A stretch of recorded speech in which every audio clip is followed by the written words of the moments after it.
Stems. Serato users have had these for months. Now, Rekordbox users can join the party. Pioneer just launched the DDJ FLX-10, which is a replacement for the DDJ 1000 and 1000 SRT. But that's boring. With it come stems, or as Pioneer calls them, track separation. But let's be honest, everyone's going to call them stems because it's better. The good news is you don't need to buy an FLX-10 to use this new feature. I'm going to show you how you can get track separation on any Rekordbox compatible controller. If you've got one of these, you're in luck. It's really easy and only takes a few minutes to set up. Make sure you update to the latest version of Rekordbox. Once that's installed, go to Preferences, Extensions, then click the checkbox under Track Separation. This might take a few seconds the first time you activate it. Close the dialog. You'll now notice you've got these 3 buttons just under the deck section. These let you isolate the drums, the vocal or the instrumental part of the track. Now it's time to start setting up the various track separation functions onto your controller. Unless you have the FLX-10, your controller is not going to have dedicated buttons to use these functions. That means we need to replace some of the existing functions with track separation features. Click MIDI at the top of Rekordbox. If you haven't seen this before, it's what Rekordbox uses to understand what to do when you press a button on your controller. At any point if you mess up, you can press this default button at the top to reset everything back to standard. To start, let's add the stem on and off toggles. Make sure you're in the Deck tab and then click Add, Track Separation, then add each of these 3 different functions. Because most DJs use more than one deck, we have to do this for every single channel we've got on our controller. I'm on the DDJ 1000, which means I've got 4 different channels. So I'm going to add this set of 3 4 more times.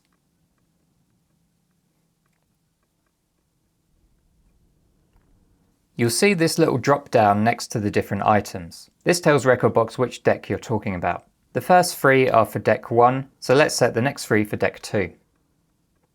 Because I have 4 channels, I'll set the next 3 to deck 3 and then the final 3 to deck 4. As part of this feature, you can also apply effects to specific stems. If you want to do that, head over to the FX tab, click Add, Track Separation, and then you'll see a set of 3 different stem parts. Add all 3 of those.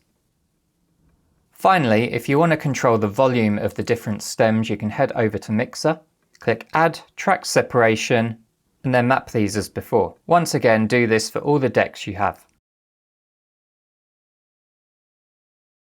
Make sure to change the drop downs to the relevant deck. We now need to free up the buttons we're going to use. To do that, first we need to find the existing mappings and delete them. Before you do this, have a think about the functions you use least on your controller. And don't forget, the default button is your friend if you mess anything up. We need to understand where the existing functions are already mapped so we can get rid of them and assign them to this instead. To do this, decide which of the buttons you want to use for these. The secondary version of Quantize for instrumentals, the secondary version of Slip Reverse for vocals, and Slip Reverse for drums. If you're wondering why I'm doing it backwards, it's so that it matches the layout in the interface here. Let's start by mapping the drums for deck 1. To do that, press Learn, press the button you want to use for it, in my case Slip Reverse, and you'll see this error. This is letting us know that in the Deck tab, there's a function called Slip Reverse which is assigned to this MIDI code. Make a note of this because we need to find this function and delete it. We're already in the Deck tab, so we'll scroll up to find Slip Reverse, and we want to delete it for all 4 decks, assuming you're going to use the same button for all 4. Go through one by one and press Delete. This has now freed up this button for us to remap. Go back down to the function you want to assign to this button, make sure Learn is still selected, and press it again. Rekordbox will now let us assign this code. Because we've already dealt with this button elsewhere, I'm going to do this for each of the 4 decks. If you're on a dual layer device like the DDJ 1000 I'm using here, make sure to turn the Learn off before you press the deck select button. This is because otherwise Rekordbox will think that's the button you want to assign. Once you've changed it over, turn Learn back on and do the same again.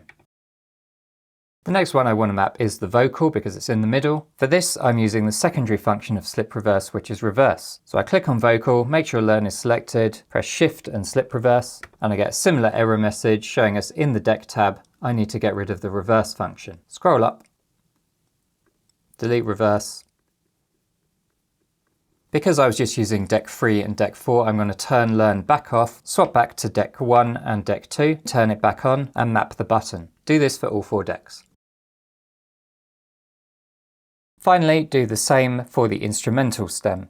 I'm using the secondary version of the quantize button. This isn't actually mapped to anything in Rekordbox, so we don't have to bother going through and deleting anything first. Ideally, I would have liked to have mapped these to the performance pads, but on my DDJ 1000, Rekordbox just will not let me do it.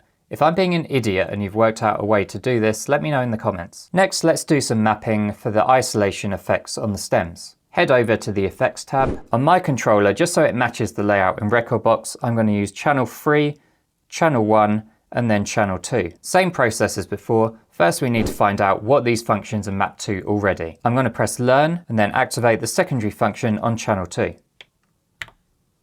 We can see this is in the Deck tab and is under Tap BPM, so I'm going to head over there and delete it. Now that's gone, we should be able to map it. So back over to the Effects tab, make sure Learn is still selected, then press the button you want to assign to this function. Do that for all three.